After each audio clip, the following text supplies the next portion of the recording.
be organized to fight for your liberation. GW Apparel, a clothing that speaks. Something for the kings, something for the queens. Visit uptsites.com and use promo code SLDG22 and receive 11% off your order. Peace. It's the Ticket Plug. We've been running an online ticket business for over a decade, and now we've created an easy way for you to do the same thing through our private ticket resale community. Joining our community will give you a way to flip your bread and generate profit income consistently. We provide you with all the tools, training, and resources needed to start your life-changing online ticket business. Zero experience needed. To join our ticket resale community, go to thetickettrap.com. Again, go to thetickettrap.com. That's thetickettrap.com. The Master's Table by DJ RP Beats and Sincere Love to God, now playing on the internet's #1 destination for true hip-hop. Introducing truthhiphop.com, a meticulously curated platform designed for connoisseurs seeking a superior quality of hip-hop.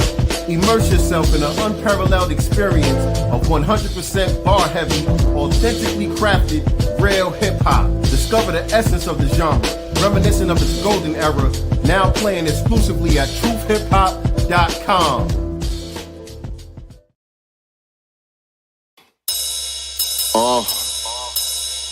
Yeah, like that. Let's see what's in the God's mind. Listen, I am Allah in the person of Sincere Love to God. That mean they arms too short like tall Anthony Shaw. What's going on, family? Welcome to another episode of Sincere Love to Godcast. I am the God Sincere Love. Back on another solo mission. Shout out to my lovely co-host, Nicety Girl. Everybody give a shout out to my lovely co-host, Nicety Girl. She's not with us tonight, but y'all know how I do from time to time. I got to go on these solo missions and chop it up with the family. And y'all know what to do as y'all coming up in here. Shout out to Spirit Wonder, by the way. But y'all know what to do as y'all coming up in here, man. Hit that like button for me. Excuse me. Hit the like button for me. Share this out on your social media platforms and let everybody know that I'm live right now. We talking about these people still trying to remix the definition of foundational Black American in order to claim jump our cultural creations and our impact that we've had on the planet. And so we still got to go into this and continue to break this stuff down and can continue to combat the false narratives. So y'all share this out and let everybody know that we are live right now and we're going to be chopping it up on this topic once again because we got to do it. We just got to do it, family. And let me set this up. Hold on a second. I'm trying to, hold on. Let me get this right over here. Why is this not connected like it's supposed to? Hold on, let me, one second. Y'all bear with me 1 second, family. I'm just trying to get my thing set up properly like how it's supposed to go, but don't seem to want to act right. Hold on. Okay, there we go. Well, damn, it's still playing the wrong shit. No. It's still playing the wrong thing for some reason. Hold on a second, fam. Yes, close that. Let's close that. Open this back up right here. Okay, I think I got it now. All right. One more thing, and I'm gonna get right with y'all. But like I said, in the meantime, y'all like, share, subscribe. If you're not already subscribed to the channel, make sure you subscribe and click the notification bell so you can be reminded whenever we go live with new content. Let me do this one last thing, and then I'm gonna be right with y'all. Real quick.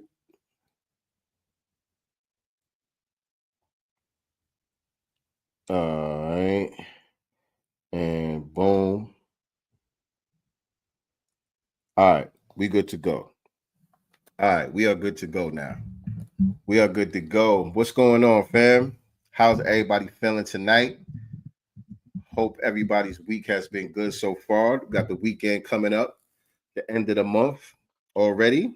January usually takes a whole year to go by. This January seemed like it went by pretty quick. It was a strange month, man. A lot of strange stuff, You know, with the new year starting off, a lot of strange stuff happening. The weather's been strange, all type of stuff. Um, Politics have been strange. Culture has been strange. It's just been strange so far, man. But we about to get into February real soon. February coming up real fast at lightning speed. It's going to be a lot of interesting things coming our way this February. As y'all know, those of y'all that are the football fans and all of that, the Super Bowl is coming up soon. I'm looking forward to the halftime show myself. Kendrick Lamar and SZA going to be rocking for the Super Bowl halftime show. And so I know that's highly anticipated. This is one of the most highly anticipated halftime shows in a long time. Very highly anticipated, you know, especially with all the drama that's going on surrounding the Kendrick Drake situation and lawsuits and all the stuff that's been going on surrounding that. And, you know, right after that, the Grammys. And so Kendrick is up for like 5 Grammys or whatever. The Not Like Us joint is nominated a few times, you know, so he got the opportunity to, you know, even further make history with this battle. You know what I'm saying? As far as the award ceremony and all that is concerned, I don't think a diss track has ever won a Grammy in hip hop. So if he wins for Not Like Us, that would be the first diss track that wins a Grammy. So that's going to be interesting. You know, a lot of interesting things going on out here. But like I said, man, again, we back once again to talk about the culture, man, hip hop culture. We got to continue to correct the narrative and keep the gates up around our culture. Very important. Very important. What's going on, Gary Williams? Blessings to you, brother. Blessings to you. Let me know where y'all coming in from too, by the way. Let me know what city y'all in and stuff like that. You know, where y'all tapping in with me from. I want to make sure I don't have any other announcements to make to y'all before I get started with the topic. But I'm gonna get right into it today. I'm not going to waste too much time. I'm going to get right into the topic. Usually how I do when I come on my solo missions, it ain't too much preliminary. You know what I'm saying? I got a specific topic I want to chop it up with y'all about, and I like to get right into it. Shout out to Denver, Colorado in the building. My brother Cool Keezy. My brother Cool Keezy is in the building. Again, like, share, subscribe, all of that good stuff. So yeah, we continue to put the gates up and maintain the gates and make sure the security is at the gate around our cultural accomplishment known to the world as hip hop. A lot of confusion, a lot of misnomers, a lot of lies, a lot of false narratives being spewed. Shout out to Los Angeles in the building. Shout out to Los Angeles in the building. My West Coast family. What's going on? Yeah, and so we got to continue to beat this drum and clear things up. I know a lot of people think, you know, the conversation isn't that important. If that's you, I don't know why you're here. Go do something else. Some people think we already got the straightening that needs to be had, and there really ain't nothing left to talk about. You know what I'm saying? And I can understand why people feel that way because we've brought so much receipts. You know what I'm saying? We've brought so much receipts and factual information and real scholarship. You know, we haven't come at this thing from an emotional standpoint and just saying because we say so, that's what it is, and all of this stuff. We've been really bringing real scholarship to the table and breaking this stuff down. And so a lot of people is like, man, ain't nothing else to talk about. We done already proved our point. It's done. The argument is done and over with. But what you got to understand is a lie will make it around the globe before the truth gets off the front porch. You know what I'm saying? That's just the nature of things. That is just the nature of things. And also, the ones who are lying, they have louder microphones. They have bigger platforms. There's a lot more money behind the lie than there is behind the truth. You know what I'm saying? So we got to be extra diligent with it. We got to be extra diligent with this thing. And so that's why I'm here again, you know what I'm saying, to break this thing down. Shout out to my brother Duan B. Duan B did an excellent live a little bit earlier today. I was listening in to his broadcast where he was talking about the Busta Rhymes clip that I'm gonna be talking about today too. What's up, Mama Love? Mama Love in the building. What's going on? And Duan B did an excellent breakdown, an excellent debunking of that video. Like, I mean, A1. Everybody needs to go watch that broadcast.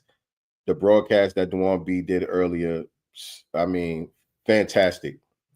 I almost canceled my live tonight because I'm like, what more can I say? Like, he broke that shit down. You know what I mean? Like, scientifically, like mathematically. You know what I'm saying? How Busta Rhymes was wrong mathematically, from a mathematical standpoint, from a musicology standpoint. He broke that thing down to a point where I'm like, well, damn, I don't even need to say nothing after that. You know what I'm saying? But, you know, I'm like, nah, I still got to do my thing. I still got to do what I do because my perspective is more of just a common sense perspective. You know what I'm saying? I'm not a musicologist like that. I'm not, you know what I'm saying? I can't come from the perspective that my brother Duan B breaks it down from. And that's why I'm telling y'all definitely have to go check that out. You know what I'm saying? What he broke down today, A1. Y'all definitely need to go check that out after y'all get finished watching me tonight. And shout out to my sister Colette in the building. Right. There's more money behind the lie. That's exactly right. Shout out to my sister Colette. That's our sister by nature in the building. Sister Colette was our very first guest on the Black Business Showcase. When we first started doing the Black Business Showcase, Sister Colette was our first guest that we had on there. And I think we had her on twice, actually. We had her on a couple of times. Y'all check out Sister Colette, her platform. You know, she teaches canning, how to preserve food and all of that, food preservation, different survival stuff. Real good information. Y'all make sure y'all tap in with my sister. What's going on, Kenneth Jr.? Peace. What's going on? Some chick named Star. She just dropped the link for Duan B's broadcast from earlier today. So that's the link right there for y'all to go check out. Appreciate that, Star. And shout out to everybody that's coming up in here. I'm starting to see the numbers go up as y'all come in here. Again, like this video, share this video out. And if you're not already subscribed, make sure you hit the subscribe button. And so it's a lot of people that's responding to the conversation now. A lot more people are joining in on the conversation now because it's become an even more hot topic ever since the release of Microphone Check. You know what I'm saying? And Microphone Check came out. It's very controversial. And a lot of the people who were trying to put this lie on the record, a lot of people who have been trying to remix the history and tell this lie about Puerto Ricans is 50-50 and all of this other stuff, they went into panic mode when that documentary dropped, and they started to go around to all the industry friends and all of the industry ties that they had to try to counter it. You know what I'm saying? And so that's the reason why we're seeing what we're seeing now is the result of that.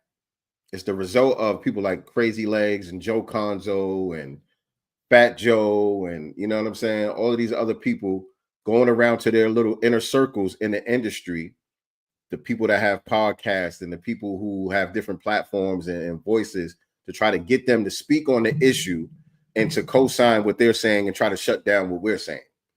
And what they're banking on is that, you know, these people are rappers, celebrities, and, you know, people who have a certain amount of clout, and that just based off of them being celebrities and having the clout that they have, that they're going to be able to win the argument just strictly based off of that. That's what they're really banking that on. And that's just not going to work, fam. You know what I'm saying? The reason being is because we got truth on our side. Like I said, we've been handling this thing with real scholarship, and we're going to continue to do so. Shout out to Maxwell Jenkins in the building. Born in Harlem, raised in the Bronx in the building. Peace, what's going on? B1, Keep It P podcast. Right? And so a lot of people have been responding now. A lot of almost every podcast where they talk about hip hop and stuff like that, They haven't been a part of this conversation for as long as we've been having it. But now every guest that they bring on, they have to ask their take. What do you think about the whole FBA Fat Joe situation? And that's the other thing too. They try to narrow the conversation down to being about Lord Jamar and Fat Joe. You know what I'm saying? This is just a conversation that's happening between Lord Jamar and Fat Joe. And that's how they're framing the questions. What do you think about the beef between Lord Jamar and Fat Joe? And it's bigger than that. You know what I'm saying? The conversation is much bigger than that. It's about hip hop. It's about us gatekeeping our culture. It's about preventing the erasure. You know what I'm saying? And it's not just Lord Jamar. It's not just Fat Joe. Actually, Lord Jamar wasn't even there from the beginning when this conversation first started bubbling up. Lord Jamar at first was kind of questioning it himself, because Lord Jamar, like many of us, many of us automatically attributed a lot of our music and other things that we do to Africa just automatically. You know what I'm saying? We always just had this affinity about Africa, and I guess this longing, about this disconnect that we had because of the way that history has been taught to us. And so we automatically attribute the foundation of our cultural accomplishments and things of that nature to Africa. Many of us have done that, you know, even myself.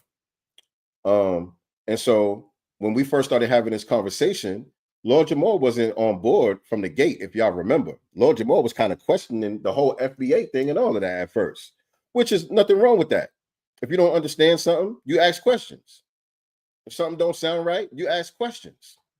You know what I'm saying? And so that's what he was doing. He asked questions, and he asked the right questions, and he spoke to the right people, and he received the right answers so that he got the full context of what everything was really all about.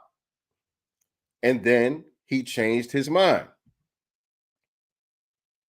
He shifted his perspective based on being presented with new information. That's a sign of intelligence. That's a sign of emotional maturity. That's a sign of manhood. You know what I'm saying? Not to take nothing away from the women, but I'm just saying that's a sign of manhood to be able to do that. You know what I'm saying? Like, you thought something was true, you presented with some new information, you'd be like, damn, you know what? I was looking at that the wrong way. I understand where you're coming from. I agree with what you're saying based on ... And that's what Lord Jamar was able to do. But they try to narrow it down to just being about Lord Jamar and Fat Joe. And I know many of y'all might not have heard of this guy named Graf, but there's a rapper out of New York. I think he's from Queens, named Graf. He's kind of an underground rapper, battle rapper. Been around for some time. Pretty nice on the mic and all of that. But he was on somebody's podcast recently, and they asked him about it. And here's what he had to say. This is Graf. Let me read the caption real quick. His caption says, "Unity, that's it. This hip hop culture thing of ours unifies us all. When we from the bottom, black, brown, we together. I probably made more money in the streets with Spanish dudes than black dudes, to be honest. We are way stronger together. All facts. At Fat Joe is my brother. At Lord Jamar is my brother. I don't know the history. I wasn't there, but I do know we are stronger together." What does that say? What does that say? Oh, it says God timing. Okay, God timing. Art by Graf. All right, and Lord Jamar actually responded in the comments. Lord Jamar said, "Telling the truth is not disunity." I'm gonna play the video in a second, but that was the caption, and this was Lord Jamar's response. He said, "Telling the truth is not disunity. The disunity comes from disrespecting the creators by inflating your position with a lie that makes you feel good. We love our Puerto Rican and Jamaican / Caribbean brothers and sisters, but regardless of our ethnic background, hip hop was created and fueled by foundational Black American youth culture. Every element of hip hop can be traced back to Black Americans, and there is zero influence from outside cultures present in the DNA of hip hop. Those calling this disunity are the ones perpetuating a fraud and need to stop for the sake of true unity. If I have to agree with your lie in order for us to have unity, then what kind of unity do we really have? That's a great response right there. That's a great response right there. But this is what Graf said on the podcast. Fair use, by the way.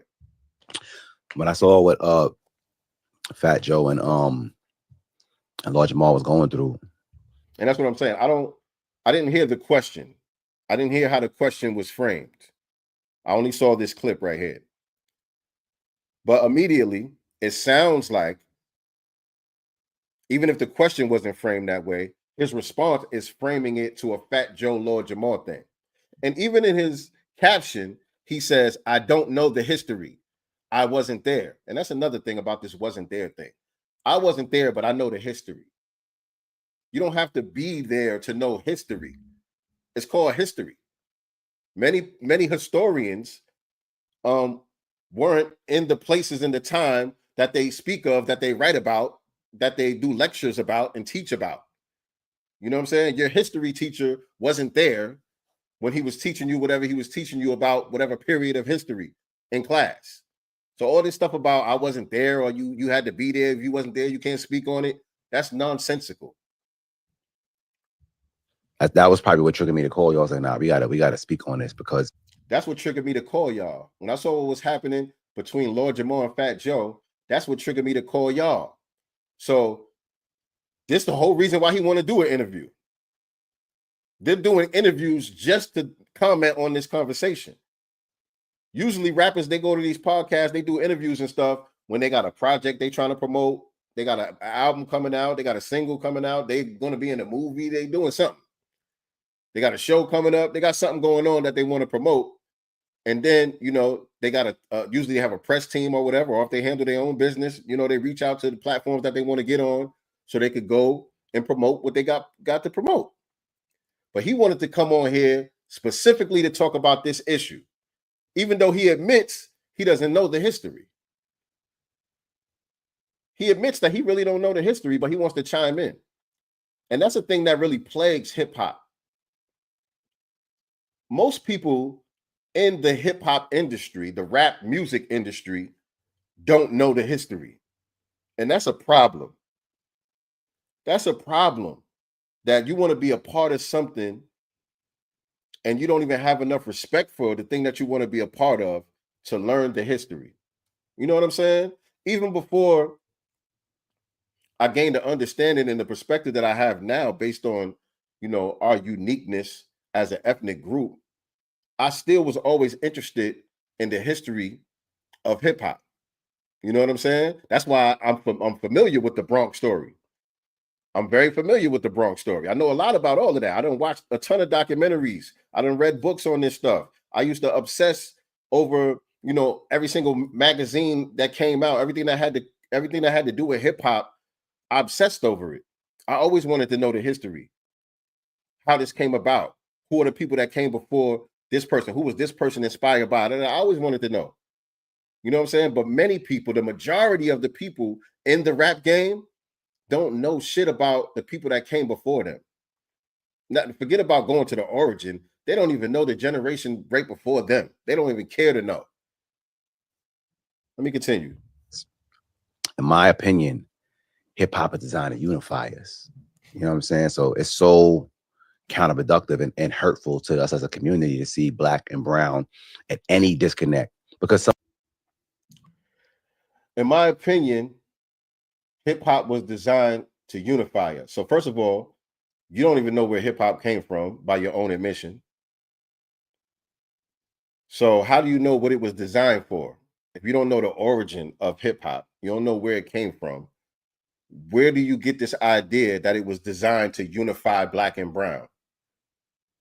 What can you point to that gave you the idea that hip hop was designed? These are specific words that he's using. He said hip hop was designed to unify black and brown. Where did that idea come from? Where did that idea come from? because there are plenty songs in hip hop about unity. You know what I'm saying? We're all in the same gang, self-destruction, plenty of other songs that were made throughout the years in hip hop about unity. But it wasn't about unifying black and brown. It was really about unity within the black community. You know what I'm saying? All throughout hip hop, whenever they talked about unity, they was talking about building unity within the black community. And you know what I'm saying? This was before delineation. That's what the focus was. So this whole idea about hip hop was designed to unify black and brown, you just made that up. You just made that up. What are you basing that on? Some of that stuff does exist. I don't think it's coming from Fat Joe. No, I don't believe that. That's just my opinion. But that does exist in the world, period. Like you can go to the Heights, you can find some Dominicans that don't fuck with blacks or don't claim to be black, all kind of shit like that. But it's like this. So he's saying some of that disunity does exist in the world. And then he points to the example of, you can find Dominicans, and I think he said Dykeman, wherever the Dominicans live. I think he said Dykeman, that don't consider themselves blacks and don't fuck with blacks. So the only examples that you could think of, and even if we asked a follow-up question on this and had you expound on that particular part right there, the only examples that you're going to be able to think of comes from anti-blackness in the Latino community. You can't point to the opposite example, that there's this black community over here that just don't fuck with Latinos for whatever reason. You can't point to that opposite sentiment that exists anywhere. You know what I'm saying? That's only a one-sided thing. That's not a two-way thing. But but all the smoke is about us saying, nah, correcting the lies, because everybody got to remember what really sparked this whole conversation online to begin with. The only reason why people started talking about this was because Busta Rhymes and Pete Rock and Fat Joe came out of nowhere talking about, Fat Joe said it was 50-50.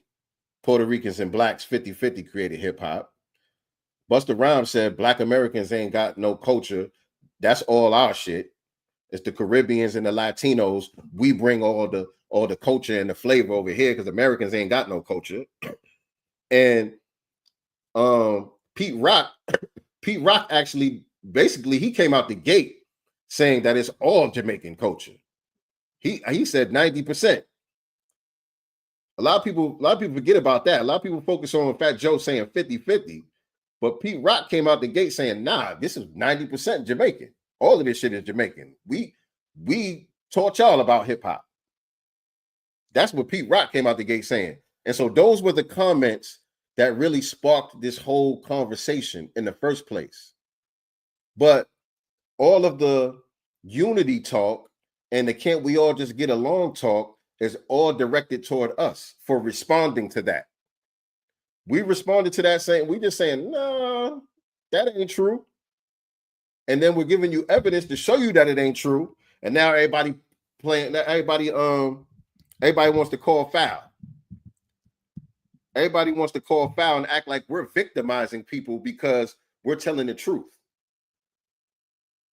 They don't say, yo, Fat Joe need to chill with all that. You know what I'm saying? I don't know where he coming from. We invited Puerto Ricans. Everybody's cool. I don't know why Fat Joe came out the woodwork talking this 50-50 stuff.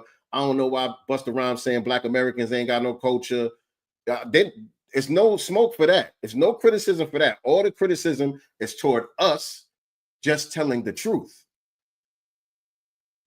But y'all not saying people need to stop lying, though, for the sake of unity, which never existed, by the way. There was never any unity, by the way. There's more unity there than separation. Right. And I don't want to see two leaders of that. There was more unity than separation. He's saying, yeah, you got a couple Dominicans in the Heights. That's what he said, the Heights, but Dykeman and all that shit. He said there's a couple of Dominicans in the Heights that don't like black people, but for the most part, there's unity. Where? Where was the unity at? because you got a couple cool Puerto Ricans or Dominicans here or there. But I'm talking about group by group. Where was the unity? Because you could point to the disunity. Point me to the unity. Where was this at? I missed it. Because you cool with a couple Spanish niggas, or you probably got a Latina you laying up with or something. And I don't even know if Graf is FBA, by the way. I don't know where his family's from. I think Graf is from either Queens or Brooklyn. So you never know. You know, you never know what his background might be. So I'm not sure what his background is exactly. Magnitude promote any type of division like that. Like that shit is it's harmful for the community of hip hop. It's harmful in the street. If that should spill over to the street, it can. Because that rhetoric does exist where there's the divide between black and brown, but there's more unity. When I saw that rhetoric does exist where there is a rift between black and brown, but there's more unity. Where's this unity at? And that's the thing, because I be telling people all the time, people be in my comments with that, oh, y'all trying to separate us. Why y'all trying to separate us? I'm like, first of all, people got to be together in order for you to try to separate them. When was we together?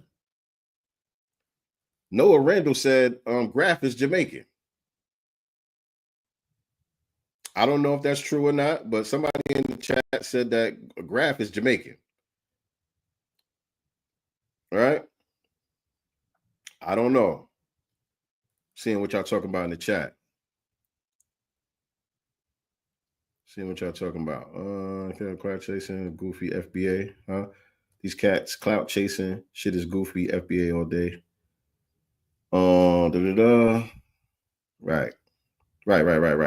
Right. I'm really looking to see if anybody in the chat is disagreeing. I want to hear from the people who disagree. But shout out to everybody, chiming in and all that. But I was just looking to see if anybody in the chat was disagreeing with anything I was saying. But yeah, a lot of people forget that Pete Rock came right out the gate saying we got it from them. A lot of people forget that one. Let me pull that up. Hold on a second. A lot of people forget Pete Rock. Pete Rock didn't try to waste no time, because we've been saying that all of this 50-50 talk and this co-creation talk is really setting it up for them to eventually say that they created it and we got it from them. We've been saying that that's what the end goal is. But Pete Rock wasn't trying to go through no preliminaries. Pete Rock, from the very beginning, was saying we got it from them. Let me refresh y'all memory on this. Hopefully, lost connection to the what's the name. All right, hold on. Let me stop sharing. I hate when it does that. Y'all gotta fix that, man. I hate when it does that. If I open up a second window and try to share it, you lose connection to the audio.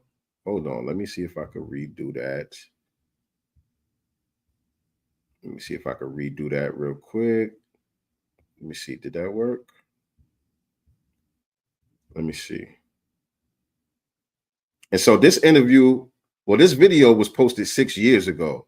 I don't even think this was the original post. So this was at least 6 years ago. Pete Rock was talking this. Noah said, yup, he's straight up Jamaican. He said it in his raps. Okay, I don't listen to that much of his music. So yeah, like I said, I don't know. But they saying he's Jamaican. So this is an interview Pete Rock did with Teray. Y'all know the Teray dude. I think he used to write for the Vibe magazine. Y'all know who he is. Kind of moist looking, light-skinned, curly hair dude. Y'all know who he is. Most of y'all should know who he is. But that's who's talking to Pete Rock in here. And let me just play it. Jamaican Americans and a lot of people don't talk about Jamaica and Jamaican Americans and first generation immigrants have had a huge impact on the music business. Not just you, Kool Herc. And so the way Teray is asking this question, right? This was very much prepared. And a lot of times in the industry, when they do interviews, they have like a pre-production kind of thing where they tell you what the conversation is going to be about. They might even give you the questions prior to the interview. You know what I'm saying? But a lot of times they'll get with your team or they'll get with you as the artist and they'll discuss, you know, what we want to talk about in the interview, what's off limits, what areas we're not going to touch on, what areas we really want to focus on. A lot of times they do that. And so it seems to me that this was an area that they agreed that they really want to focus on, just by the way that Teray is asking this question, and he's very prepared with all of these examples to use. Man, Jamaicans in hip hop, man. A lot of people don't talk about the influence of Jamaica and hip hop, man. You got not just you, but you get. Let me let him talk. But you know, that's how the whole thing is set up, right? That's how the whole thing is set up. Not just you. Kool Herc is from Kingston. Brought the sound from Jamaica. Right. He brought the sound from Jamaica when he was 12 years old, by the way. He brought this sound from Jamaica. The whole idea. Busta Rhymes, right? His parents are from Jamaica. That's right. You know, Will.i.am, his parents are from Jamaica. Peppa from Salt and Pepper, born in Kingston, critical early female MC. Biggie. Uncle Luke, Biggie, Slick Rick. Why is it that Jamaica and Luke, I think, is from the Bahamas, ain't he? But whatever. And Jamaican Americans have had such an impact on hip hop? Because hip hop was in Jamaica. No. Why do you think Jamaica and Jamaican Americans had such an impact on hip hop? That's not even the right question.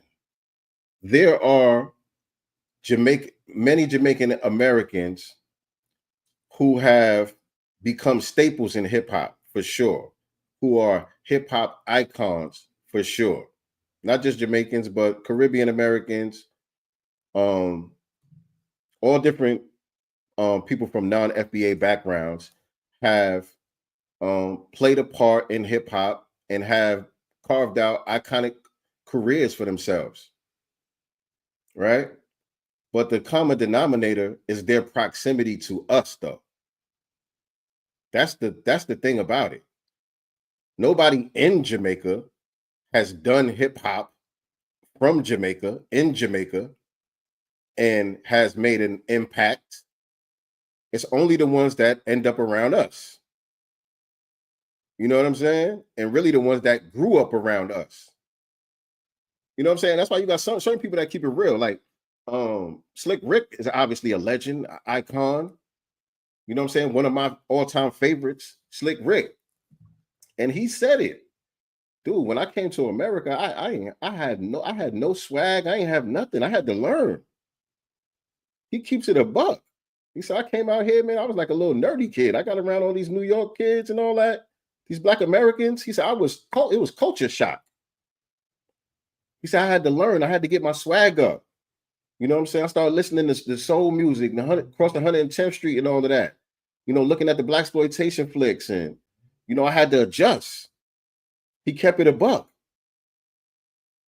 That's what it was, and that experience is the same experience that Kool Herc had. It's the same experience that Busta Rhymes had. It's the same experience that Peppa from Salt and Pepper had. It's the same experience that Will.i.am and all these other people that he's naming. That's the same experience that they had. They grew up around us, or they spent a good amount of time around us, being influenced by us, and they assimilated into our culture. They didn't bring anything from Jamaica, and then we started copying off of them. That's silly. Let's continue because the video is kind of long. Because hip hop was in Jamaica first. All right. See? This is how the conversation started. I'm just refreshing y'all memory. And I'm sorry I keep on pausing it, but everything they say is so ridiculous. Like every word that come out their mouth is just ridiculous. Listen to what they're saying. And all we've been doing is responding to this nonsense. and we the bad guys. Listen to this garbage. In Jamaica first. Mm. All right. The reggae artist was because hip hop was in Jamaica first. Mm. All right. The reggae artist was rapping on that music back in the 70s and late 60s. All right. So I'm not going to belabor the point about where reggae and ska and all of that comes from. Y'all know. Y'all been following the conversation. Y'all know what it really is. I'm not going to belabor that too much, but man, again, this is how it all started, family. Like that was hip hop, and Kool Herc brought it to New York, you know, and hit the kids to it and said, "Okay, now this is." We got it from them. Kool Herc brought it to New York and hipped the kids to it. Kool Herc was 12 years old. Listen to this garbage, man. And hit the kids to it and said, "Okay, now this is Jamaican hip hop, New York rap."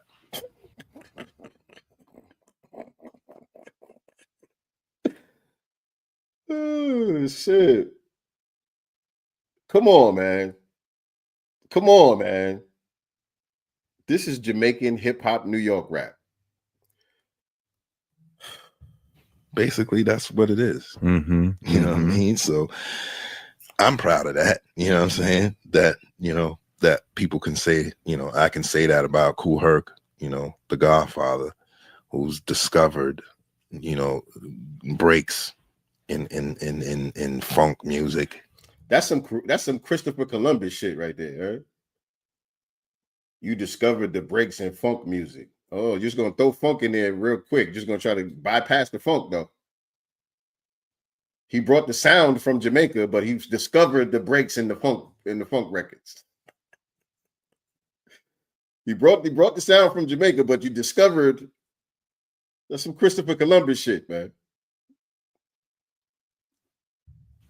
And you know, repeating, you know, the drum break or the funky's part of the record, and you know, and having MCs rap to it. I mean, if we give Jamaica even Listen. half on the baby of hip hop, all right, and they created reggae and dancehall and ska and I'm gonna give hip hop. I'm gonna give 90% of hip hop to Jamaica. okay.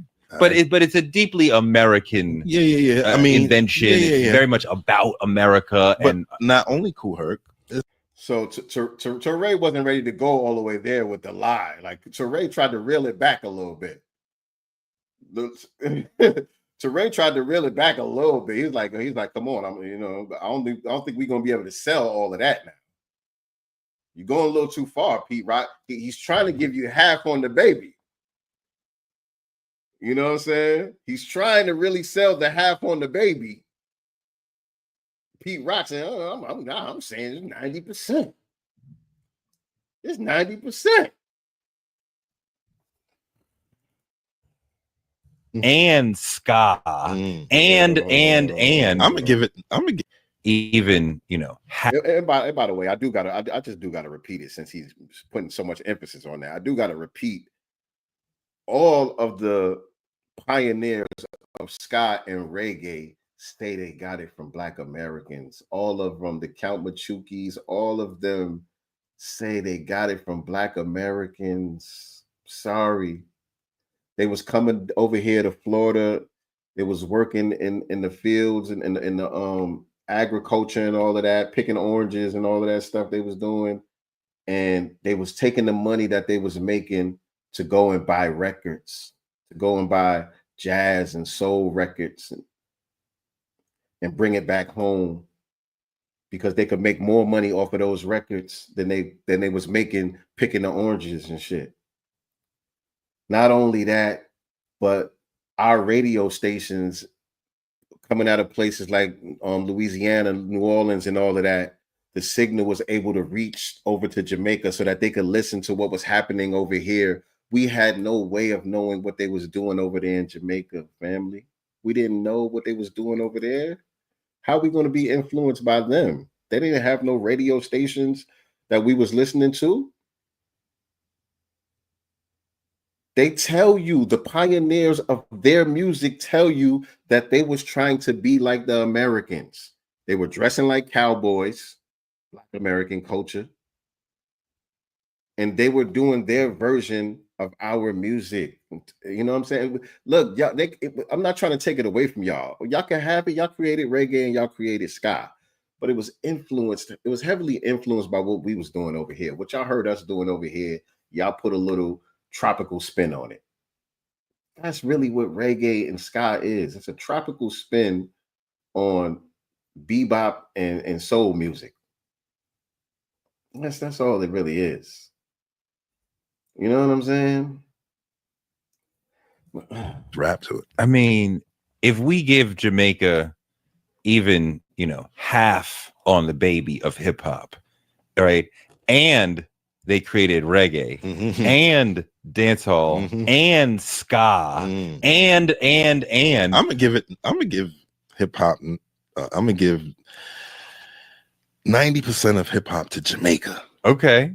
But it's a deeply American I mean, invention. It's very much about America. But and not only Kool Herc, there's a few cats that were West Indian. Yeah. Oh, absolutely. Yeah. Absolutely. You know what I'm saying? But Herc was number one, bringing it from Jamaica. But Jamaica in general, why? I mean, so yeah, Pete Rock, he was real adamant.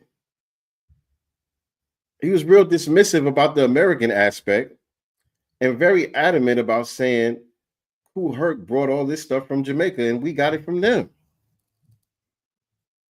So this is how the conversation started, family. I'm not going to play the rest of the video. That's just a reminder, but there was more. There was more. That's only halfway through the video. There's two more minutes of rubbish.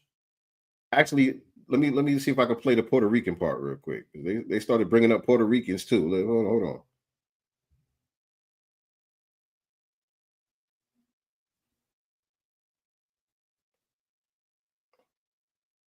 Nothing.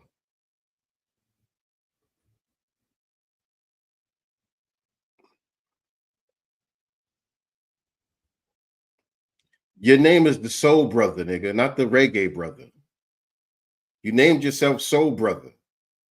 Okay, not Ska Brother. Hold on, I'm gonna find that Puerto Rican part though. They was giving Puerto Ricans props. Hold on.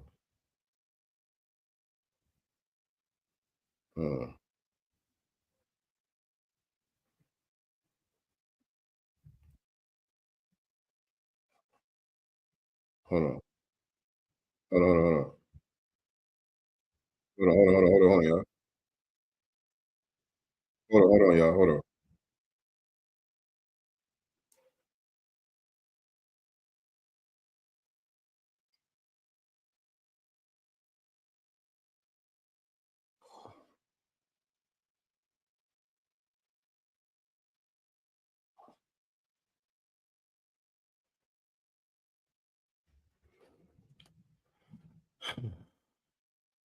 Not just songs, but genres. So what foundational Black Americans been doing over here? What we been doing over here? Oh, I'm sorry, y'all couldn't even hear that. I wasn't even sharing it. I was looking for the part on the video, but he just said, "Hold on." He just said, "Man, what's up with Jamaica just creating all these genres, man? I mean, not just hip hop, but reggae and ska." And he kept saying, and. He said, y'all not just making songs, but y'all creating whole genres. What is it about this little island? And I'm like, genres? Okay. I mean, country music, jazz, rock and roll, bebop, blues, R&B, ragtime. I mean, gospel. I mean, you name it. You name it. If we didn't create it, we were heavily influential in the foundation of it. I mean, any American music we created, but even a lot of the world's music, we were heavily influential in that. I don't know what these guys are talking about, man. I don't know what these guys are talking about. But anyway, yeah, that was one of the things that started the whole conversation in the first place. And so we just responding to that, man. We just responding to that. And so, like I said, now everybody wants to chime in. Hold on, let me go here. Now everybody wants to chime in on the conversation. Every podcaster wants to ask the questions about FBA and hip hop and all of that. And they never put it in the right context. That's intentional. That's intentional. Actually, before I go there, let me go here first. Let me go here first because everybody is not a lion tether. Hold on, this commercial plan. Let me skip past this commercial. Let me let this commercial play and I'm gonna share with y'all. But everybody is not just a lion tether. Some people keep it real. Some people do keep it real. Damn, they play 2 commercials. Hold on. All right, let me skip that. And fair use, by the way, this is an interview from allhiphop.com, All Hip Hop TV with Diamond. Thank you, Lock Vegas, for the super sticker. I appreciate that. We do got the super sticker challenge in effect in the chat. If you guys want to cop a super sticker or become a channel member. Also, you can support this channel via Cash App, $ Godcast ENT. That's $ Godcast ENT if you want to support us through the Cash App. And so, All Hip Hop TV, and you know, I'll give these guys credit. I'll give these guys a certain amount of credit because they did have Tariq Nasheed on when he was promoting the movie Microphone Check. You know what I'm saying? They had him on twice, I think, actually. I think he did an interview with both of these guys separately, if I'm not mistaken. I don't know if both of the interviews were for Microphone Check, but I know he's been on this platform a couple of times. And the guy with the tan Scully hat on, he's a Jamaican guy, and I know he interviewed Tariq for the Microphone Check movie, and they had a good conversation. You know what I'm saying? In this interview here, they're very reluctant. It's like they have to talk about it because the topic is just a hot topic. And if you got somebody like Diamond D on there, who is the person that discovered Fat Joe, I mean, you would be remiss not to bring it up. But you could tell that they really don't even want to have the conversation. You know what I'm saying? They bring it up reluctantly. But shout out to Diamond D because Diamond D doesn't toe the line just because he's cool with Fat Joe. And like I said, he discovered Fat Joe. He's responsible for Fat Joe's career. You know what I'm saying? For those that don't know, Diamond D, member of the Digging in Crates crew, producer, a lot of classic records that he produced. He was on The Score, the Fugees album, the Score album. He's a rapper as well. He got some classic records of his own, and he's part of the whole DITC, Digging in the Crates crew, which Fat Joe has been a part of. That's Big L, Lord Finesse, all of them guys. For people that don't know. And so this is somebody who's cool with Fat Joe. This is somebody who's from New York. I think he's from the Bronx. You know what I'm saying? And he's honest. He's politically correct. You know what I'm saying? The way he goes about it, but he's honest. You know what I'm saying? About what it is. So they asked him about it, and this is what he had to say. Fair use, fair use. I was gonna kind of hold this to the end, but you know, Fat Joe has been, I would say, let's just say polarizing. He gets the conversation started. There's been a lot of talk. Where do you stand on all of that? A lot of Latino talk too, which I don't know why we're still having that convo, but you know, well, you know, they were there. Yeah. They were there. Latinos, they were there. Hold on. Why does it say some chick named Star is a new channel member? Star ain't no new channel member. Why does it say some chick named Star is a new channel member? What's going on with that? Shout out to Star. Star is a day one. And shout out to Key Prince, one of our channel members in the building as well. She said, yes, I am. What you mean? Yes, you is. Star been a channel member. What? I don't know what's going on. Somebody lying.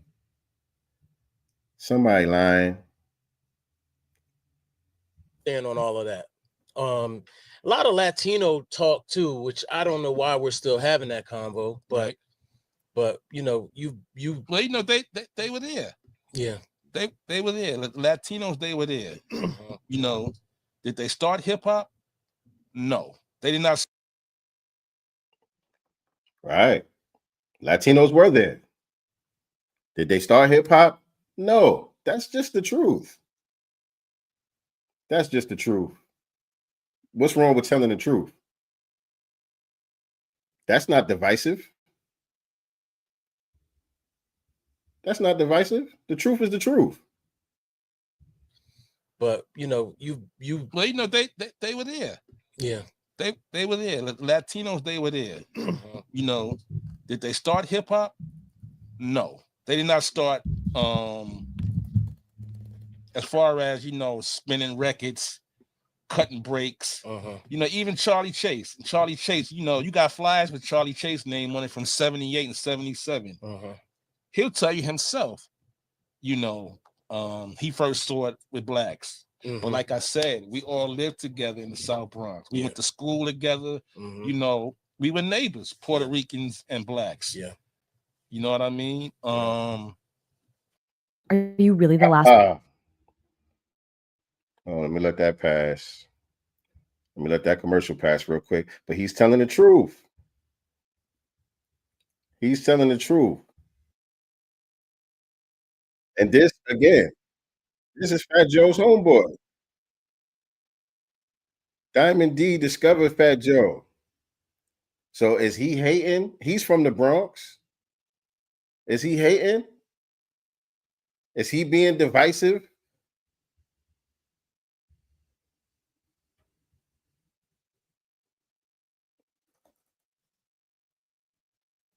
Diamond D needed to add dates. I guarantee they were not there in the beginning. I mean, they lived in the Bronx. They lived there.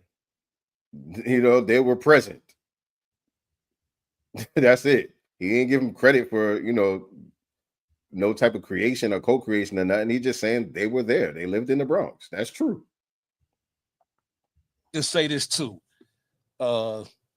Using the word is never cool, right? But at the same token, and this might be a South Bronx thing, or maybe even a tri-state thing, but I've been around Puerto Ricans who were beefing with other Puerto Ricans, and they'll say, I can't stand these. Yeah. But they're not talking about black. They're talking about other Puerto Ricans. Yeah. You know what I mean? So, you know, hey, it you know, that's what it was just part of the vernacular. Gotcha. Back then. You know, is it cool? And now, and again, that's just true. I told y'all that. You know, I'm from New York. People from other places, maybe y'all experience was different back in the days. But if we're going to be honest about the situation, it's normal for Puerto Ricans to say nigga. That has been normalized my whole life. You know what I'm saying? It's not a shocker, you know, because again, we didn't really look at them as being different than us. You know what I'm saying? That's the reason why even the inclination of Puerto Ricans and blacks and browns creating hip hop was able to even be lingering for the time that it was lingering is because we didn't look at ourselves as a separate group. Us, Foundational Black Americans, they've always seen themselves as separate. Again, we didn't delineate. They delineated, and we just finally responded. All of these other people been delineated. We're the ones that always looked at everybody as being one with us. You know what I'm saying? So that's the reason why we really didn't pay it no mind hearing all this black and brown Puerto Ricans and black talk about hip hop. We really didn't pay it no mind because we didn't delineate. You know what I'm saying? And so that's the same thing with the word nigga. We didn't have a problem with them saying the word nigga because we looked at them just like one of us. For the most part. The ones that was around us like that lived around us like that, you know, it's different when, you know, you got these in New York City, you know, you got certain enclaves where it's segregated. You know, you got the Spanish part of town and you got the black part of town, and there's, you know, beefs there. But where I grew up at, it wasn't nothing separated. We all lived together. We all grew up together. You know what I'm saying? It was one community. And so we didn't really see things like that growing up back in the day. So he's telling the truth. That was normal. And again, y'all gonna stop just putting that on New York too, because I just seen a video of this white rapper from Atlanta. What's his name? Fat something. His name is Fat something. It's a white boy. He say nigga more than me. From Atlanta. And he around a bunch of black dudes in Atlanta, and everybody co-signing that shit. So y'all gonna stop trying to act like, oh, do y'all New York niggas, and y'all gonna stop that. That shit is a problem all across the country. So y'all cut that out. Oh no, but this is the reality. Yeah. You know what I mean? And I lived through it. Yeah, yeah. You know what I mean? So I had to get used to that, by the way, because I'm native Delawarean, so I'm from Delaware originally. That's why I said it's a South Bronx. It's a New York thing. It's really a New York thing. Man, when I came to New York, yeah, I was like, oh, whoa, hey, what are we doing here? You know, because when that was used for around me, right, that's instant fight. Yeah. See, that's why we I said suspended from school instantly from the South Bronx. Yeah, tri-state thing. Copy that. You know. So again, maybe it was a different experience in other parts of the country back in the days. But again, me growing up, that been normal my whole life. But now, I bet you if you go back to Delaware now, the Puerto Ricans, the white kids, and the Jews, and everybody else is saying nigga. Now, everybody's saying nigga. Back then, maybe it's a little different. Puerto Ricans use the word. Yeah. You know, is it right? I would say no, but it is what it is. Yeah. Okay. You know what I mean? Right. And I mean, I don't even know what else to say. You know, and you know the people who are from the South Bronx who grew up there in the era where hip hop was coming along, you ask them, they'll tell you the same thing. Yeah, yeah. You know, but hey, like I said, Puerto Ricans were there. I think, you know, Dada Rock. Right. And I'm sorry, Whip a Whip. Whip a Whip. Fantastic Five. Fantastic. You know, Ruby D. Charlie Chase. DJ Wiz, who started off with Grandmaster Caz. You know what I mean? Like they were there. All these people came later, by the way, but shout out to Joe Conzo, photographer. Joe Conzo, yes, sir. I think photography is not hip hop. Photography is not hip hop. So y'all gotta stop this Joe Conzo. Joe Conzo is not a hip hop pioneer. Joe Conzo is not a hip hop pioneer.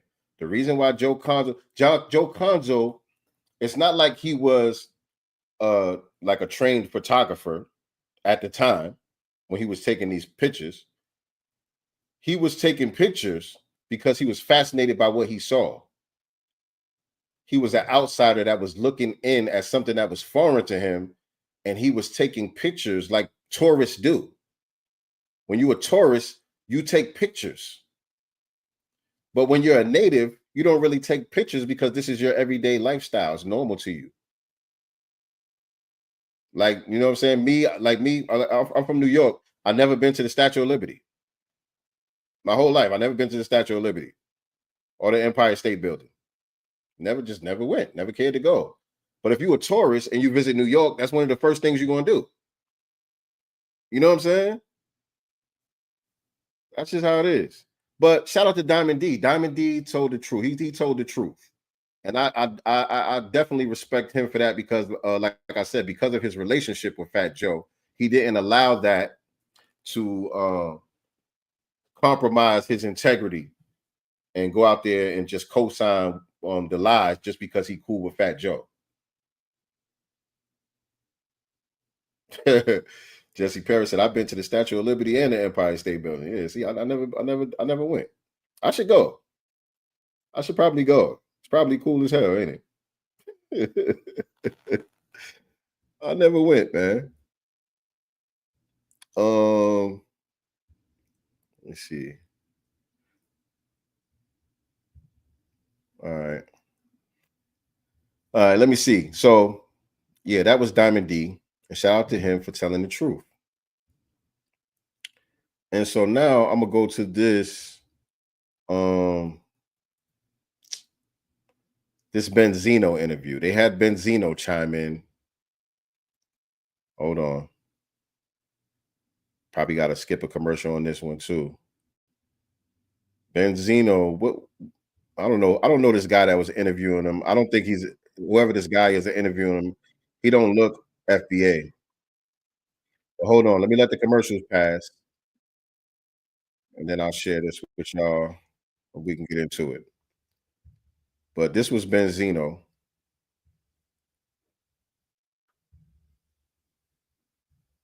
And hold on a second because it's time for 7 to go to bed. Hold on a second. 7. Hold on.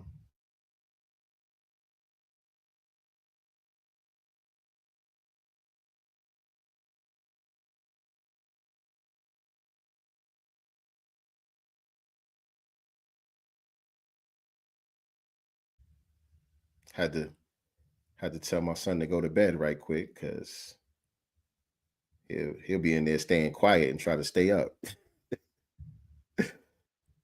He'll be in there not making no noise trying to stay up. I think it's on the right part. Let me see. Recently, also, in the news, Fat Joe, he has some opinions on the FBA, the Foundational Black Authority. I just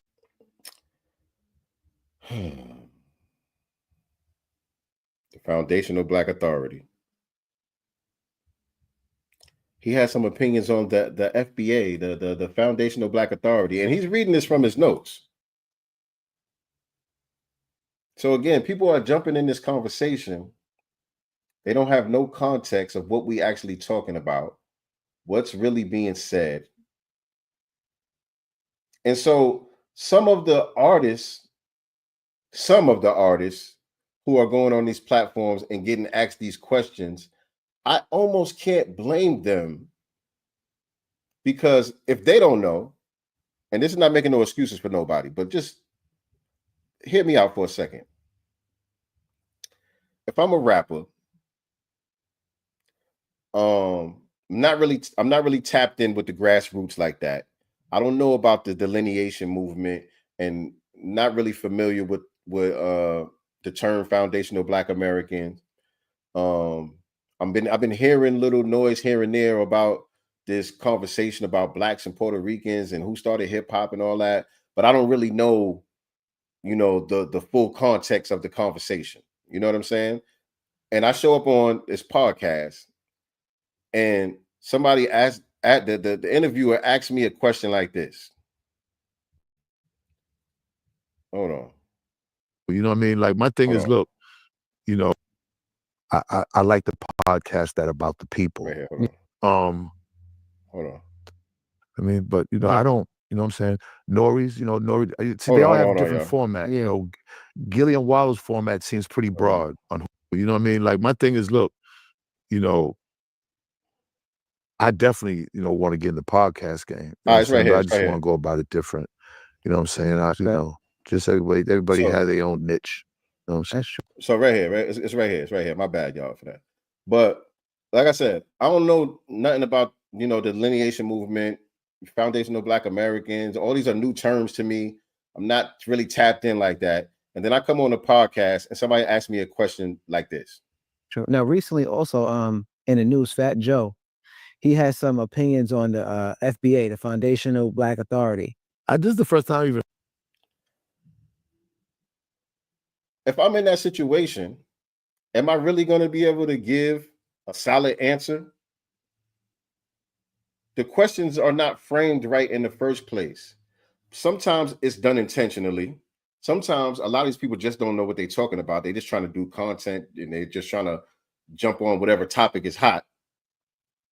You know what I'm saying? So the interviewer themselves, but a lot of these platforms are doing this intentionally, misrepresenting our stance and remixing what Foundational Black American really means and what it's all about, trying to frame it as a group and an organization or like some type of BLM, Black Lives Matter type of thing.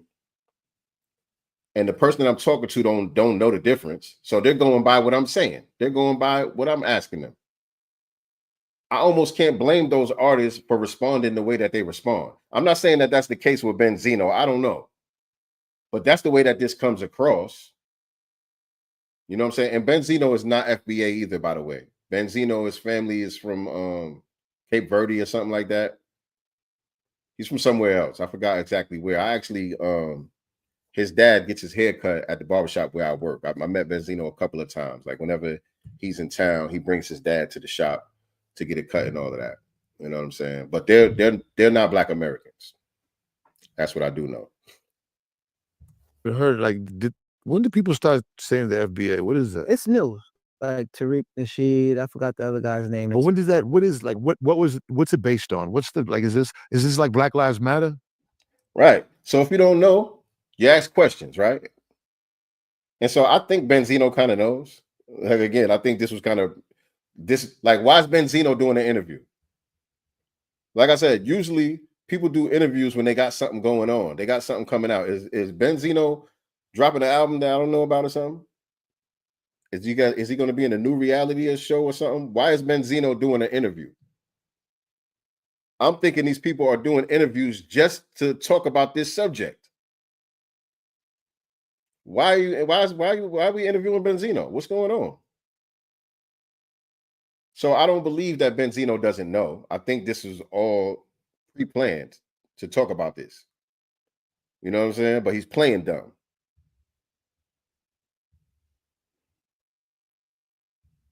No.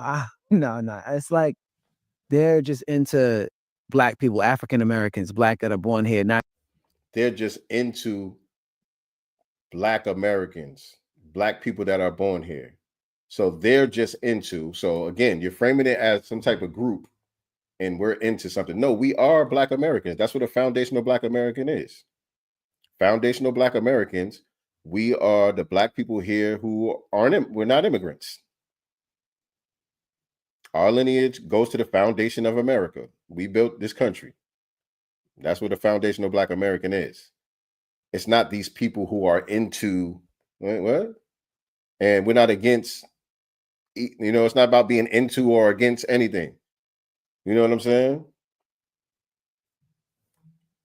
Not Jamaican, Haitian, Caribbean. I believe that's what the yeah, but why are they splitting? I don't know. What are we splitting us up again for? Why are we? I get what you're saying. Some people say it's needed. So again, were we together? When were we together? When were we together? Who's together? Because the Africans are split up amongst themselves. They're already divided amongst tribes and amongst their respective flags. They're not all one big group and they all rock with each other. You see a group of Ethiopians with a group of Ethiopians in a neighborhood full of Ethiopians doing business with Ethiopians. Same thing for the Ghanaians and the Nigerians and the Liberians. They all have their own groups that they stick to. Same thing with the Caribbeans. The Haitians rock with the Haitians, the Jamaicans rock with the Jamaicans, so on and so forth. The intermingling is minimal. We all intermingle with each other, but for the most part, everyone delineates amongst their group. What's all this together shit? When was this? Some people say it's not. Why is listen? You know what I did? Niggas need to motherfucking start coming together, like sincerely, start growing up. Mm-hmm. Do you know what's needed? Niggas need to start growing up. That's a fact, though. And start acting a little more responsible and mature. That's what's needed. Like foundational. I don't even like the way that sounds. I'm gonna be honest with you. Now that you told me, I definitely ain't into that. So let's just say he doesn't know. Let's just say this is the first time anybody explained to him what FBA means. If that was the case, based on what dude told him, I can understand why he would say that. You know what I'm saying? Based on what dude told him. So now you got the wrong information. You're basing your stance and your opinion on this whole thing based on false information. And that's the other thing about all of these interviews that people are having. People are going on all these different platforms and having this conversation. The context is never there, and there's never anybody present who can really straighten things out or counter some of the arguments that's being said. There's really never nobody there to counterbalance out the conversation, to say, nah, that's not what this is. What's happening is blah, blah, blah, blah. Now respond to the truth. Don't respond to this straw man. That's what all these interviews amount to, is a bunch of straw man arguments.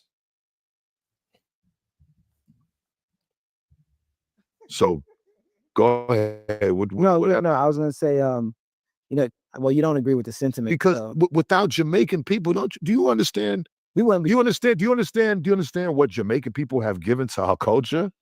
No, I don't understand. What did they give us? Honest question. Honest question. Y'all help me out in the chat. What did Jamaicans give to our culture? Shout out to my co-host Nicety Girl in the chat. She said Benzino has no motion. He want to be contrary to get some motion for himself. Yeah, probably. It might just be a clout chase. They're starting to build a whole cottage industry around being contrary to our narrative. But yeah, somebody help me out. What did Jamaicans give to our culture again? Somebody help me out with that one. I'm having a hard time. Shout out to Jamaica. But what did they give to our culture again? Of music and different, like, come on, like what type of? Go ahead, man. No, let's see. They gave us music. Tell me. Right now, let's get to the next topic. Who made that up? Is it possible to eliminate? Sorry. We skip past that. Hold on. I'll let this commercial pass. He said, who made that up? Hold on. There we go. So go ahead. No, I was gonna say, well, you don't agree with the sentiment because without Jamaican people, do you understand? Do you understand what Jamaican people have given to our culture of music and different, like, come on, like what type of? Go ahead, man. No, that's silly as hell, man. Right now, let's get to the next topic. Who made that up? I believe Tariq Nasheed. Yeah, that ain't it, man. That's not it. That ain't it. And Fat Joe said something about it. Yeah, he got on him. Actually, today he actually resigned. He stepped down from his position at BET because of this. It got so much stuff that he had to step down. It seems like. I'm saying, look. So you know that, but you don't know nothing else.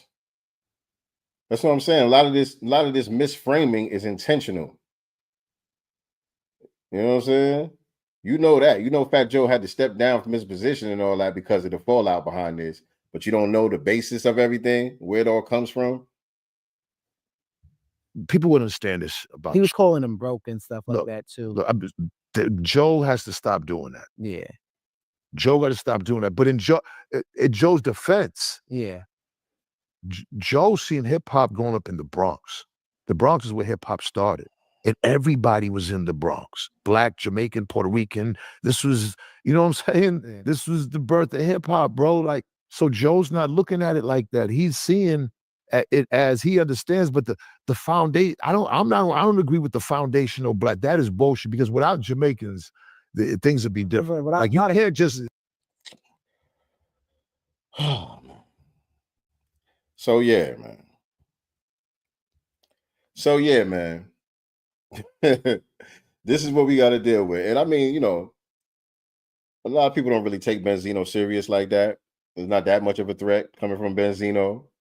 And people like Graf, who was speaking earlier, who's really not that well known, don't really got no juice like that to really move the needle one way or another. But we can't let this stuff fester and bubble like that. You know what I'm saying? I feel like it's necessary to jump on these things the minute that they show their ugly head. We can't let it ride. That's just what I think. All right. And so then Busta Rhymes is back at it again. Where's that? Hold on. Where's the Busta Rhymes video? Damn, I didn't put the Busta Rhymes video in here. Where the hell is the Busta Rhymes video at? But Busta Rhymes is back at it again. I gotta find the video now. I didn't post it, did I? I thought I put it in here. Hold on. Hold on a second. Let me do this. 1 second. Y'all bear with me. I gotta find this video real quick. I know where it's at. Let me copy this and put it in here. Boom. Okay. Oh, it's a Twitter link. That's why I probably didn't even see it. Okay, it's on Twitter. So now I got to open up another thing, and it's probably going to lose audio, but at least now I know how to reset it. All right, I got it. Let me see if I could share. Let me see if I could share without losing the audio. So Busta Rhymes is back at it again. And like I said earlier today, our brother Dwan B did a phenomenal response to this video right here. Star, if you could drop the link in the chat one more time for the people. Everybody needs to check out Dwan B's broadcast from earlier. He really mathematically breaks down this whole video and debunks everything Busta Rhymes is saying here. Phenomenal. Y'all got to go watch that. I'm just going to give you the common sense response to this, but you got to get the mathematics. You got to get the mathematics from our brother Dwan B. He does an excellent job of disproving everything that Busta Rhymes says in this video. But yeah, he's making his rounds again. I think he's over in Africa somewhere, and they're asking him about the hip hop thing, and he's saying it's African. Remember earlier I mentioned the only reason why this conversation started because of him and Pete Rock saying that it was Jamaicans and Americans ain't got no culture and we got all our shit from them. And now he's saying it's African. You know, so here's Busta Rhymes. Is a culture that has been born based on it being attributed to the origin, which is Africa. The origin. That's right. All right. So now, how about the rhythm? When I say the flow, my flows. So he's over there in Africa. He's talking to some African dudes. And you know, that's right. They co-sign it. That's right. What about the rhythms and the flows? Tell him about the rhythms and the flows, Busta. Hip hop is African, nigga. Origin, which is Africa. The origin. That's right. All right. So now, how about the rhythm? When I say the flow, my flows with the way I spit. Put your hands where my eyes can see. Hit you with no delay. So what you singing, yo? Silly with the 9 milli with the dilly, yo. So that's on. So it sounds like they was having this conversation off camera, and he must have said this, and the African dude wanted to get the footage. He was like, "Oh, say that one more time," and they could grab his phone. Hold on, what you just say? Say that again, Busta. I got to record this. They had to get this documented, and I appreciate it. I appreciate y'all documenting the bullshit, so we have a record of it. But it sounds like they was having this conversation offline, and dude wanted to get some documentation because Busta was really selling it. Here we go. Listen to Which this. is Africa, the origin. That's right. All right. So now, how about the rhythm? When I say the flow, how about the rhythm, nigga? With the way I spit. Put your hands where my eyes can see. Hit you with no delay. So what you singing, yo? Silly with the 9 milli with the dilly, yo. So that's on a rhythm level, right? It's Africa rhythm. All right, let's take it further. When you do a bongo, why he bucking his eyes like that though? When niggas start cooning and lying, they always start bucking their eyes for some reason. Why he bucking his eyes like that? Look at this nigga.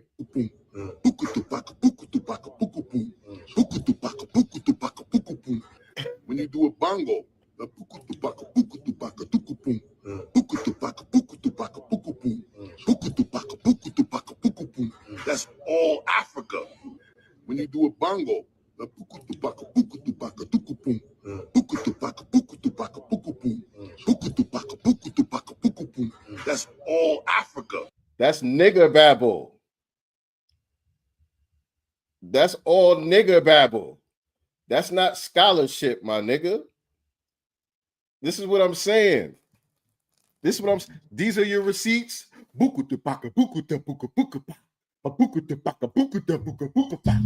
your receipts, nigga.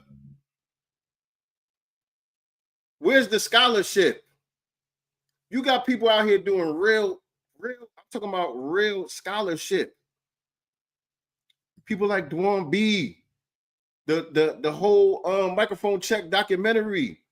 A whole documentary was put together. You know what I'm saying? The brother Truth Savior. The Culture Since 1971 YouTube channel. Like so many people doing real scholarship on the subject, showing respect to the culture to really uncover the truth about the origins and how this thing developed and how it came about. And all you got to say is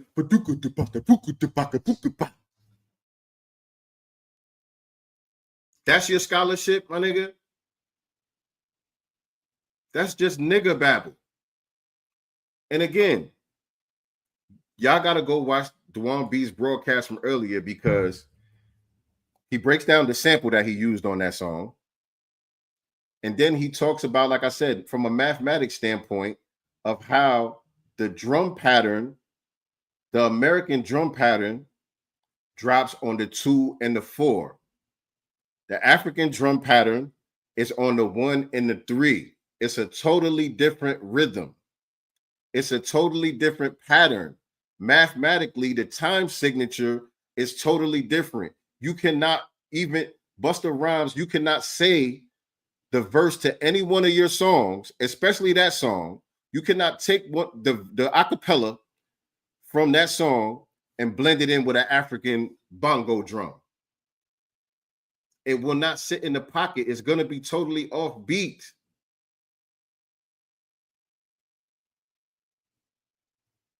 It doesn't work mathematically. And again, I know a lot of people don't really understand what that means. Most people are just casual listeners when it comes to music. But usually the part and when somebody is rapping, usually the parts that rhyme with each other, they land right in the pocket of the beat. You know what I'm saying? And the American pocket and the beat, our art forms, the pocket falls on the 2 and the 4. On the African rhythm, it's the 1 and the 3. It's the total opposite. So for Busta Rhymes to try to say his rhyme on an African drum, it will never work. It will never, even to try to create a rhyme on the 1 and the 3, to take a straight up African drum beat and try to create a rhyme from that. I'm not saying it can't be done, but it ain't really gonna hit though. It could be done, but it ain't really gonna hit though. You know what I'm saying? A skilled MC could do it. You know what I'm saying? Somebody like an Andre 3000 or somebody like that, even a Busta Rhymes, I'm pretty sure they could find the pocket and fit themselves in the pocket between the 1 and the 3 and rhyme to that beat, craft something that goes with the beat, but it really ain't gonna hit and be something that y'all want to listen to. It just ain't. It just ain't. But my thing is, man, where's the scholarship, man? Where's the scholarship? They just want to do this. I'm a tether and I say so, and then run away. They don't. Why not sit down and have this conversation? Since you're having the conversation, right? You're commenting on it, but you were invited by Lord Jamal to come and have the conversation, so you could really have the conversation with somebody who's there to counter what you're saying, so you could show and prove what you're saying and qualify your statements. You don't want to have that. You want to get around people who are yes men on your side, or who don't know nothing about nothing and just spew your nonsense and then run away. That's the common theme with all of these niggas. None of these niggas are willing to come to the table to have a real powwow and build on the topic and make somebody show and prove that what they're saying is true. None of them want to do that. Everybody on our side is willing to do that. Again, Tariq Nasheed did a whole documentary, went and spoke to all of the originators from all of the elements. Went all around the Bronx talking to niggas who was there. Everybody who's having a conversation that's on the correct side of history is willing to sit down across from anybody who disagrees. But nobody from the lie side of this conversation wants to sit down and have a conversation with anybody. None of them. All right, let's take it further. When you do a bongo,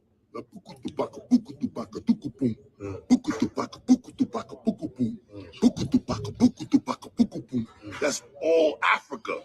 Wow. It's not America. I can't take it. It is what it is. Hit you with no delayance of what you're singing, yo. Let him know. No, and I just peeped something. Y'all gotta listen closely. I don't know if y'all can hear it. Y'all gotta listen closely. This is funny. Earlier on Dewan B's broadcast, like I said, he was breaking down the mathematics and the time signature and all of that. He even pulled up the sample to the beat that he used on that song, Put Your Hands Where My Eyes Can See, and a couple of his other songs and all of that, and showed you the time signature on the songs. Right? And he talked about how a lot of people from these other cultures, before they get acclimated into our music, a lot of times they be offbeat. A lot of times, people that are from different cultures, when they come around us and they first hear our music, they be clapping off beat, they be dancing off beat, because their music is on the 1 and the 3. Our music is on the 2 and the 4. So it takes a minute for them to adjust and get on our rhythm and our time signature. Now, when Busta Rhymes is bucking his eyes and doing this buku-du-baka, I want y'all to listen carefully, because the African nigga in the background is trying to bang the beat, and it's off beat because the African nigga is on the 1 and the 3 while Busta Rhymes is on the 2 and the 4. You got to listen carefully. I just peeped this. Listen to the nigga trying to play the beat. The nigga starts banging on the table or whatever, trying to do the beat while Busta Rhymes is bucking his eyes. Listen to it, y'all. America. I can't take it. It is what it is. Hit you with no delayance of what you're singing, yo. Listen. Let him know. Y'all hear it? It is what it is. Hit you with no delayance of what you're singing, yo. Y'all hear that? Let him know. It is what it is. Hit you with no delayance of what you're singing, yo. Let him know. I'm taking it. This is what it is. Hit you with no delayance of what you're singing, yo. Let him know. Can y'all hear that? It's totally off beat. The shit is off beat. Y'all can hear it?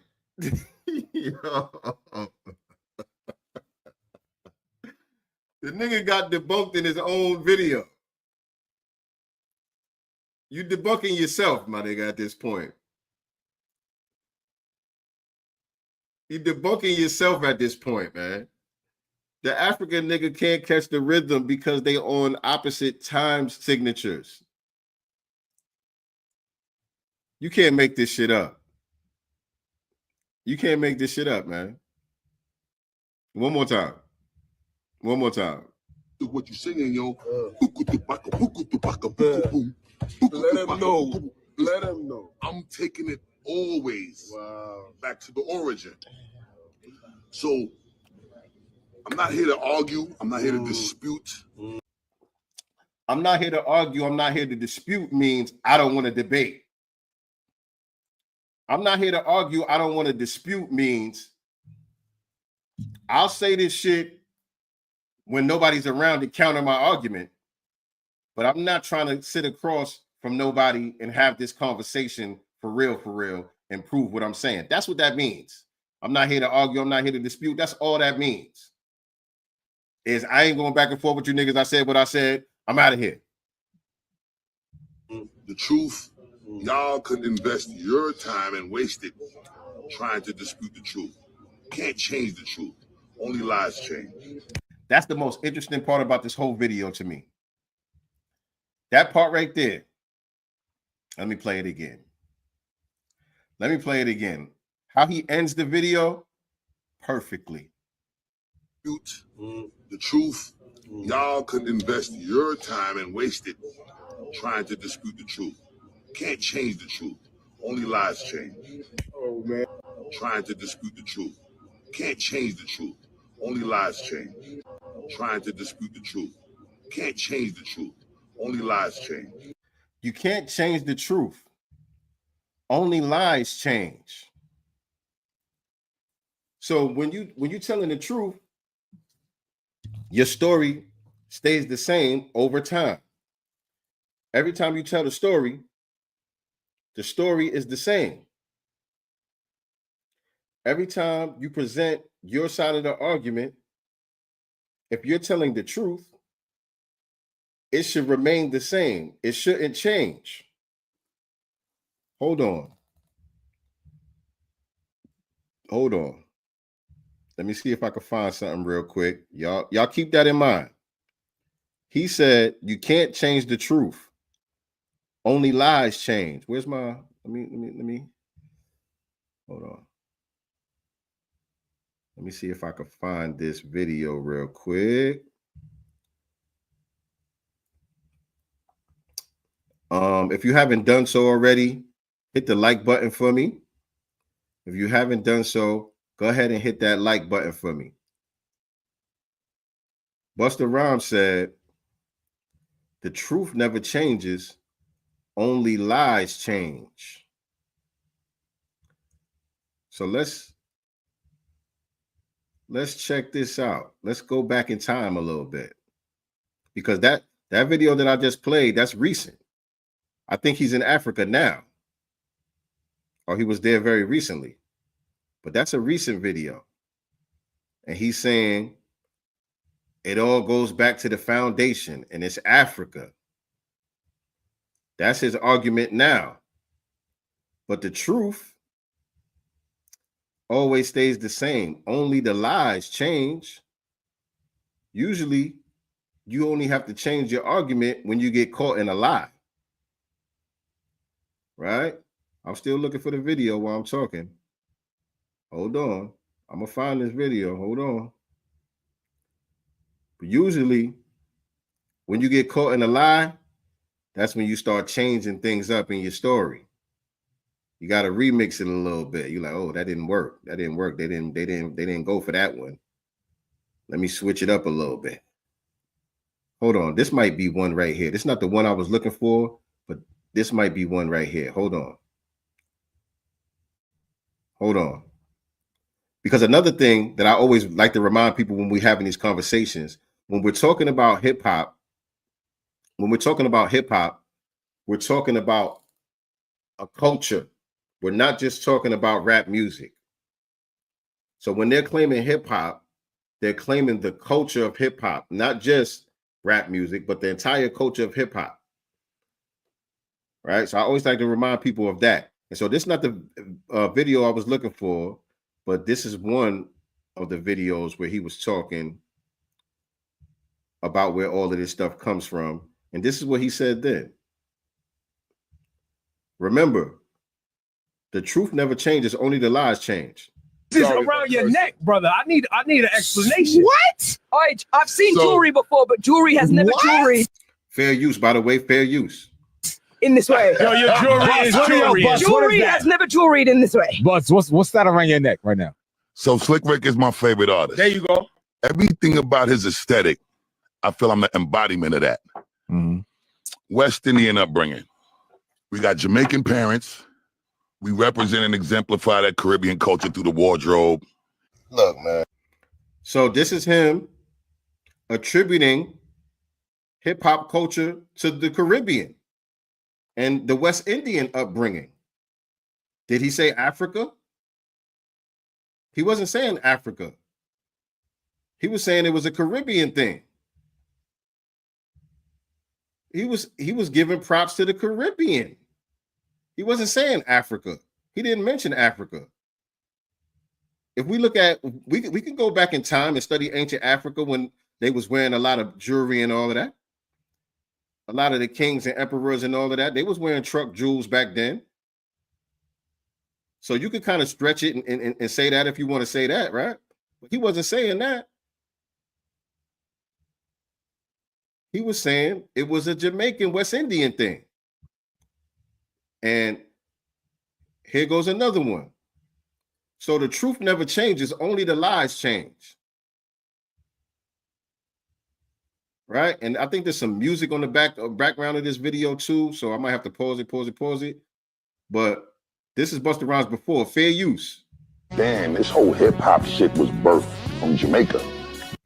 This whole hip hop shit was birthed from Jamaica. That's enough right there. I don't even got to play no more.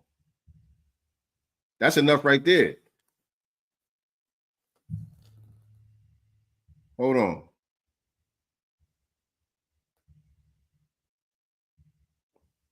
Hold on.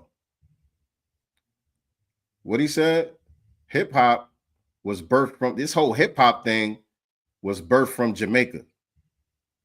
But remember, Can't change the truth. Only lies change. You know what I'm saying? Usually you only have to change your story when you get caught in a lie. So the Jamaican lie didn't work. The Jamaican lie didn't work. But it's really about, this is why you know it's an intentional disrespect towards foundational Black Americans. That's what it's really about. It's about being disrespectful to foundational Black Americans. That's the reason, that's the purpose of doing this. That's the reason why you're going to go from this whole hip hop thing comes from Jamaica to, well, the origins is really Africa. Anything except giving us our props. This is like the aliens built the pyramids. This is that shit. They try to lie and say it was white people that built the pyramids. When that lie stopped working, well, it was aliens. They came from Mars and built the pyramids. This is that same shit. One lie don't work, you got to tell another lie. But we're not giving you niggas no props, though. We can't say it was Black people that built the pyramids. We can't say it was foundational Black Americans that created hip hop. All right, you got me. It wasn't Jamaicans, but it's African. It was African. It wasn't y'all niggas. That's how you know that it's not just ignorance. It's blatant disrespect. Hold on. Thank you for being here, man. Jetta Jeff. Yo, thank you for being on the pioneer of the hip. The truth. It's the truth. Stay yourself, real. Be yourself. I'm taking it always back to the origin. So I'm not let them know. I'm taking it always back to the origin. I'm always going to take it back to the origin. I'm always going to take it back to the origin. Like Kool Herc is a Jamaican name. You get what I'm saying? The whole concept of having big ass speakers stockpiled on top of each other and playing loud ass music outside, that come from Jamaica. That's Jamaica, Jamaica, Jamaica, Jamaica, Jamaica, Jamaica, y'all. I thought that was the origin. Buster, I thought you always taking it to the origin. I'm done here, man. I'm done here, man. Y'all know what it is. Share this out on your social media platforms with everybody, man. Chop this video up and share it on your social media platforms, man. Tag Busta Rhymes in your videos and all of that. Don't worry about Benzino and those guys. It's whatever. Tag Busta Rhymes lying ass though. You know what I mean? The truth don't never change, only the lies change. I'm taking it back to the origin always. The only people that haven't changed is us. We've been saying the same thing the whole time. Our story has not changed. Every single element of hip hop derives from foundational Black American culture. There were no outside influences. There were outsiders who assimilated and participated, and we welcomed y'all in, and we let y'all get down with the get down. And now y'all are abusing your privileges, man. Y'all are abusing your privileges at the wrong time, because y'all try to do this at the exact same time where we was getting our cultural self-esteem together. Y'all timing is awful. Y'all did this at the wrong time. Y'all waited until we started circling the wagons around our culture with this whole delineation movement to try to claim one of our crown jewels. Y'all timing is horrible. I think God is playing a trick on y'all. I think God is playing a trick on y'all with this one, man. That's the reason why he had the African nigga try to bang the beat on the table when Busta was doing that shit. That was God's work right there. You can't make that shit up. You can't make that shit up. Y'all looking silly out here, man. But I appreciate y'all tapping in with me, man. I'm done here for tonight, man. What's today? Today's Thursday. Yeah, me and Nice will be back on Sunday with our regular weekly broadcast. Y'all make sure y'all tap in.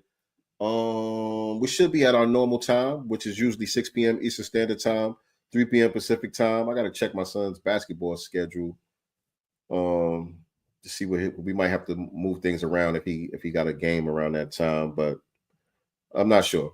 But if you are subscribed to us and you click the notification bell, then you should get your notifications and your reminders, and so you will know when we go live and all of that. So y'all definitely want to make sure that you like, share, subscribe, all of that good stuff.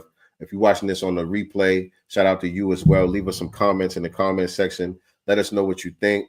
Actually, my bad. I'm supposed to I can't bounce on y'all just yet. I gotta give the super chat people an opportunity to hop on here before I go. I gotta keep my promise. I said I would invite those who participated in the super chat to come on and leave their thoughts. I almost forgot, but I'm gonna drop the link real quick. And if any of you guys are still here that contributed to the super chat and you want to come on and share your thoughts briefly, very briefly, there goes the link right there. And I'm going to pin it to the top. I got to do this real quick. Because that's what I said I was going to do. And, I keep my word. So shout out to everybody who participated in the super chat. If you're still here and you would like to hop on to share your thoughts about today's broadcast, the link is in the chat now. I will give y'all a few minutes to click that link because I know there's a bit of a delay. So I will give y'all a few minutes to do that. But like I was saying, Sunday we back 6 p.m. Eastern Standard Time, 3 p.m. Pacific Time. A lot of stuff going on, man. So we got a lot of stuff to chop it up with y'all about. Also, again, the Black Business Showcase, we still booking for February for the Black Business Showcase. So if you are a business owner, entrepreneur, you would like to have your business featured on our channel, send us an email, godcastenterprises@gmail.com. Let us know about your business so we can get you on the schedule for the Black Business Showcase. Very important, very important. What else? Okay, here we go. Shout out to Lock Vegas in the building. Lock Vegas is one of our channel members and one of our super chat contributors for this broadcast. So welcome to the Godcast, beloved. Hey, what's going on, Sincere, man? I appreciate you, brother. What's good? I thought Lock Vegas was a woman. Shit. Nah. I don't know why, but I just thought it was a woman for some reason. Nah. What's your thoughts about the broadcast today, bro? Hey, man, I would just say, I just wanted to just call in to say, like, you know, it's FBA brothers like me sitting around who appreciate you and support you. And I love when I see people like defending the culture against things that are like obviously wrong. And I think that you did like a great job of actually exposing like Busta Rhymes lies in that first is Jamaica, now it's Africa. Okay, which one is it? You know what I'm saying? Right. And the most insulting part is that he's not even presenting any type of anthropological facts. Like because I was on Dewan B stuff earlier too. You know, like people run away from like Dewan B because he knows music. And I believe he also has like a degree in cultural anthropology, so you can't really run game on him. And I remember one time he was trying to debate Dr.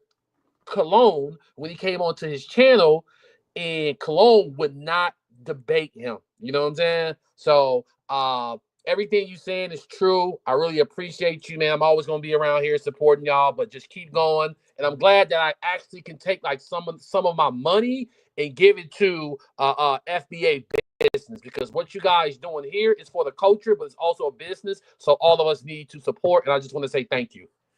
I appreciate you, brother. What city are you from? I'm from Chicago originally. Where's your family from? Mississippi?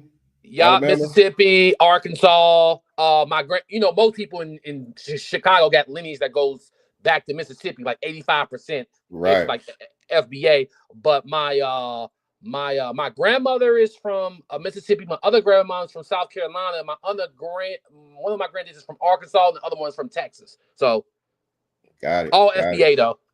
Got it. All right, man. Much respect, man. I appreciate you, man. All right, man. Stay up, man. Salute. Bye. Peace. That's what I'm talking about, man. That's what I'm talking about, man. That good old FBA spirit, man. All right, fam. So I'm going to go ahead and end the broadcast for today. I'll see you guys again on Sunday. So y'all make sure y'all stay tapped in. Always remember, I ain't no damn master teacher. You know, I'm just a master student and signal booster for the voices of the new Black media. Peace and Black love. We out of here. Yeah, like that. Let's see what's in the God's mind. Listen.